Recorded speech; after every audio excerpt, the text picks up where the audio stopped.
Sol vert. La lune dans l'eau se brise encore et encore, toujours entière. Choshu. Dans Sol vert, nous voyons l'amour que les Japonais portent aux arbres. Ce thème se retrouvera également dans le conte Le pain d'Akoya, qui sera le conte numéro 7. Il était une fois un jeune guerrier ou samouraï nommé Tomotada. Entraîné à guerroyer, exercé à manier arc, lance et sabre, il passait pourtant le plus clair de son temps à soigner les arbres des jardins du palais. Tomotada aimait la végétation, les plantes, et par-dessus tout, les arbres. Un jour, Tomotada se vit confier une importante mission. Il devait porter un message de son seigneur à un autre seigneur, dont le château était loin derrière les montagnes. C'était un grand honneur. Le guerrier franchit la porte du palais par une belle journée du début de l'automne. Les feuilles dorées des saules s'agitaient dans la brise, comme pour un adieu. Tomotada chevaucha tout le jour. Comme il approchait des montagnes, le ciel s'assombrit. Un éclair brilla, un vent froid se leva et une averse torrentielle ne tarda pas à s'abattre. Tomotada força l'allure de son cheval, car la nuit descendait rapidement. Mais la piste était glissante, et une chute sur ces chemins de montagne pouvait signifier la mort. Tomotada aperçut soudain au loin une lumière intermittente. Il se dirigea vers elle et aboutit à une petite cabane. Près de la cabane, sur la rive d'un ruisseau, se dressaient 3 saules. 2 d'entre eux étaient vieux, avec des branches lourdes, et se tenaient serrés l'un contre l'autre. Le 3e était jeune, fin et gracile. Les branches des saules remuaient par le vent, tantôt masquaient et tantôt révélaient la lumière qui filtrait par une fente de la fenêtre fermée de la cabane. Trempé et frigorifié, Tomotada attacha les rênes de son cheval à l'un des saules, puis frappa à la porte. Celle-ci s'ouvrit. « Entre, jeune seigneur, » dit le vieil homme qui apparut dans l'embrasure. « Viens te mettre à l'abri de la tempête, et Sol vert s'occupera de ton cheval. » Tomotada regarda derrière lui et entrevit une silhouette voilée qui conduisit son cheval vers un abri. Il entra dans la cabane. Un bain chaud chassa le froid de ses os.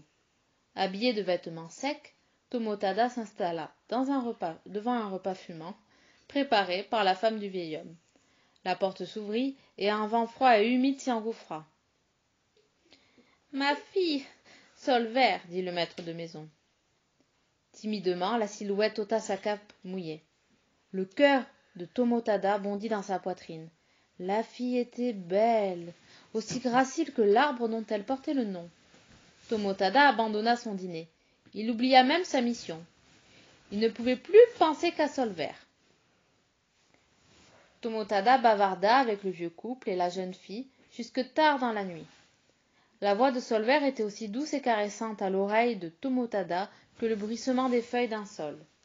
La courbe de son cou, sa façon de lever les mains et les bras lui rappelaient le balancement d'un jeune saule dans la brise du printemps.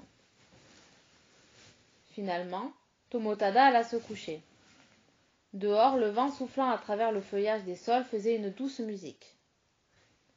Les paroles qu'appelait cette mélodie vinrent toutes seules aux lèvres du jeune homme. Sol vert sera ma femme. Malheureusement pour Tomotada, l'aube du lendemain annonça une belle journée. Il ne pourrait donc pas rester. Son devoir l'appelait. Le cœur lourd, il regarda Sol vert sortir son cheval de l'étable. Il aperçut des larmes dans ses yeux. Il sut dès lors qu'il ne pourrait jamais la quitter. « Je serai de retour, dit-il, dès que j'aurai accompli ma mission. » Il enfourcha sa monture et se mit en route. De toute cette journée, son cœur ne connut point le repos. N'aurait-il pas dû demander la main de Sol vert avant de partir? La retrouverait-il à son retour? De telles pensées le maintenaient en souci. À la tombée de la nuit, il parvint à un temple abandonné. Épuisé, il mit pied à terre. En entrant dans le temple, il aperçut un mouvement dans l'obscurité. Instinctivement, il tira son sabre et cria « Qui est là? Montrez-vous, je vous frappe !» Une forme émergea de l'ombre. Solvert. C'était bien elle. Tomotada rengaina son sabre et serra la jeune fille contre lui. Il ne se demanda même pas comment elle avait fait pour le retrouver dans ce coin perdu, ni comment elle avait pu l'y devancer. Non, tout ce qu'il savait, c'est qu'il tenait son Solvert dans ses bras. Tomotada ne put se résoudre à quitter Solvert une nouvelle fois. Ils partirent ensemble au hasard de la route et finirent par arriver dans une ville où personne ne connaissait le seigneur de Tomotada. Ils se marièrent, et avec l'argent et les joyaux cousus dans la doublure du vêtement du samouraï, se firent construire une maison au bord d'un ruisseau. Un jour, dit Tomotada, je retournerai chez mon seigneur et implorerai son pardon.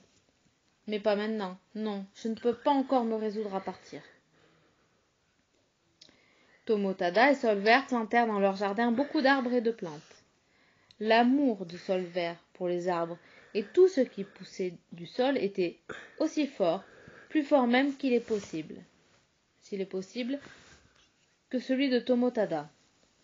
Ils avaient des cerisiers et des pêchers, des pins et des sapins, et quantité de fleurs, de grosses pivoines épanouies, des chrysanthèmes et des iris élancés y poussaient à profusion, et en bordure du ruisseau s'élevaient des saules. Tomotada et Solvert étaient heureux.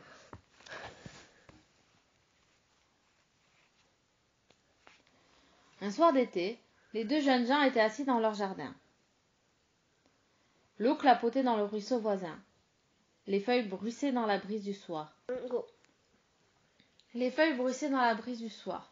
L'air embaumait le parfum des fleurs. Soudain, Solvert poussa un cri de douleur. « Oh, mon arbre, mon arbre !» De la sueur perla sur ses sourcils. « Mon arbre !» répéta-t-elle. « Mon arbre, ne le laissez pas faire, pas maintenant. Mais il taille, ça fait mal, il coupe mon arbre. Oh, Tomotada, mon chéri, mon époux, dit-elle fiévreusement. Je regrette de t'avoir arraché à ta mission, mais je t'aimais, je t'aimerai toujours. Adieu. » « Que dis-tu là » s'écria Tomotada. « Tu es ici avec moi, tout va bien, que... » Mais il ne put achever. Solvert avait disparu. Il ne tenait plus contre lui qu'une brassée de longues feuilles de sol doré. Au fond de son cœur, Tomotada savait la vérité, mais il avait du mal à l'accepter. Il renonça au monde, abandonna ses biens et se fit moine errant, disciple de Bouddha le compatissant. Souvent, il dormait à la belle étoile ou méditait dans la montagne, avec pour seule compagnie les bêtes sauvages, les rochers et les arbres. Il priait pour tout ce qui vivait, animaux, plantes, arbres. Un jour, il trouva sur sa route un ruisseau familier. Il tressaillit et réalisa que c'était l'endroit où se dressait la cabane et où il avait fait connaissance avec Solvert. De la cabane, il ne restait rien. Seules 3 souches maintenaient le souvenir des 3 bouleaux, des 2 vieux et du jeune. Joignant les mains, pomme contre pomme, il tomba à genoux et récita devant les souches une prière pour les défunts. Insensé, pensa-t-il, que diraient les gens s'ils te voyaient prier devant des souches de bouleaux? Les mains toujours jointes, il psalmodia les paroles qui apportaient la paix à ceux qui avaient quitté la vie d'ici-bas. Le pèlerinage de Tomotada était terminé. Il se construisit une cabane en ce lieu et y demeura. Au printemps, il découvrit une pousse verte sur la souche du jeune bouleau. Tomotada en prit soin et il appoudonna un arbuste aux fines feuilles, bruissantes et murmurantes. La nuit, la musique de ces feuilles venait rythmer ses rêves. Solvert, chantait une voix au son de cette musique. Solvert. D'année en année, le bouleau devenait de plus en plus haut et de plus en plus beau. La vie de Tomotada finit par toucher à son terme. Une graine tomba du bouleau à l'endroit où les os de Tomotada avaient rejoint la terre, donnant ensuite naissance à un rejeton. Celui-ci s'épanouit en un arbre puissant.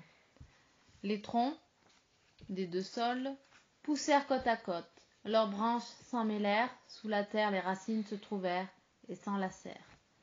Quand le vent se lève, agitant les feuilles de ces arbres, on croit entendre l'un d'eux murmurer « Tomotada » comme un rêveur qui s'endort, et l'autre bouleau semble lui répondre d'une voix caressante « Solvert, Solvert ».